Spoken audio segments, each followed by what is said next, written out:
If your yard has existing grass or vegetation present, you must remove it before adding the subbase material. Spray the soil with a weed killer such as Roundup or Ground Clear.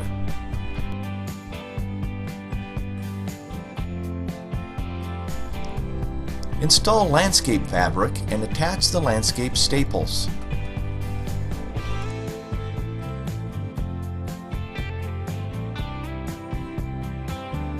Spread the subbase material evenly throughout the entire surface with a landscaper's rake. Use the finger side of the rake to move large amounts of subbase and the flat side of the rake to smooth out the crusher fines. Repeat this process at several different angles until the surface is free of small bumps and ridges. When you're completely satisfied with the smoothness of the surface, use your garden hose and spray nozzle to dampen the area.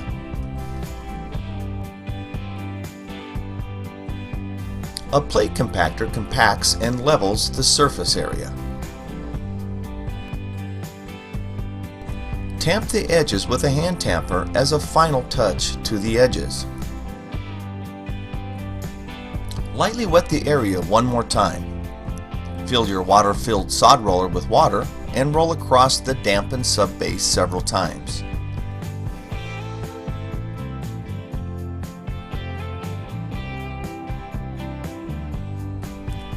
Remove the salvage edges off the sides of the turf by rolling the turf back a couple of feet.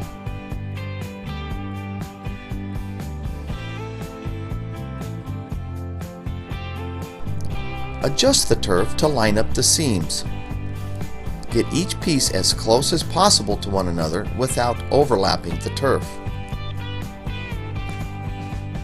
You may need to kick out any of the loose turf or big wrinkles. Inspect the seam gap one more time before adding the seam tape. Make sure that the pieces of turf are not overlapping one another. A 1/16 inch gap between the two pieces of turf is ideal. Insert border stakes down the seam approximately 6 foot apart before you roll back both pieces of turf. This gives you a true center for the seam tape. As you're unrolling the seam tape, remove the border stakes and then reinsert over the seam tape, which keeps the seam tape in place.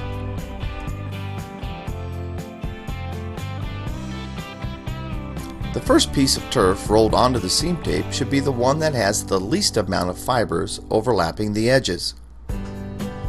This prevents the fibers from contacting the seam tape.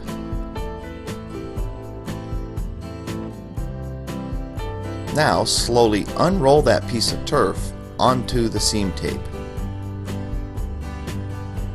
Remove the border stakes from the seam tape. Without unrolling the entire piece of turf onto the seam tape, start at one end and adjoin the two pieces of turf as close together as possible without overlapping. If you notice a sizable gap, use a carpet seam repair tool to pull the two pieces of turf closer to narrow the gap. If you don't have a carpet seam repair tool, you can drive two border stakes in at a 45-degree angle about halfway down, and then pull the two border stakes upright. This will stretch the turf into place. In the event the turf overlaps, you can gently kick the turf away from the seam. You should do this on both sides of the seam. Insert landscape staples across the seam every 1 foot along the entire seam. To ensure that you don't bury the fibers, don't pound the staples all the way down until you pick the turf fibers out. Sometimes landscape staples aren't sturdy enough to penetrate rocky soils. If this is the case, we recommend using border stakes on each side of the seam instead. Now walk the seam line with short steps to ensure seam tape adhesion throughout.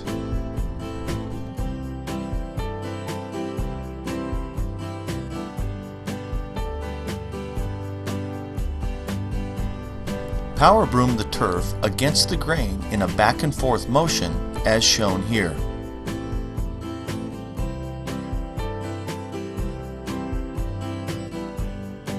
If you don't have a power broom, use our stiff bristle broom to fluff up the fibers.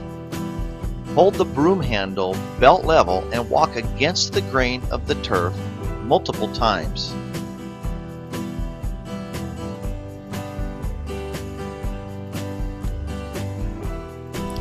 Watch and learn these useful cutting methods.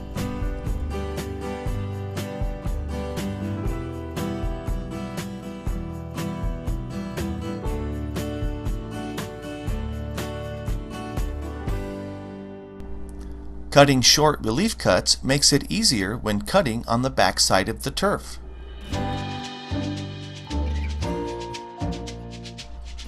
Stake the borders, spacing the stakes 1 to 2 feet apart. For areas used by dogs, we recommend spacing the stakes approximately 6 inches apart.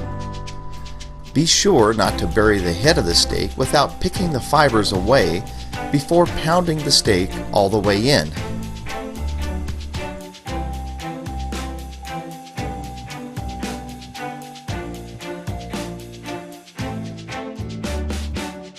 Infill acts as a ballast to hold the turf in place, helps keep fibers upright, provides cushion, and deodorizes. The most economical infill applications are all sand. 20 mesh silica sand is best, but very difficult to attain, so the most popular is clean, bagged play sand.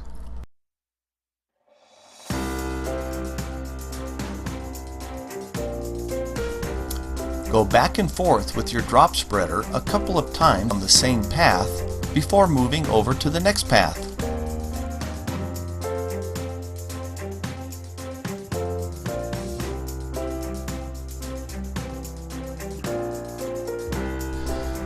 Alternate using the power broom in between each few passes of infill spreading. This prevents the fibers from getting buried and keeps the fibers standing erect.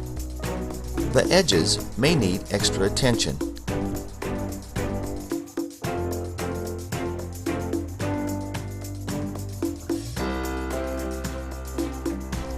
Use the leaf blower and power broom to level out the infill. Now rinse the turf, which will settle the infill and clean the dust off.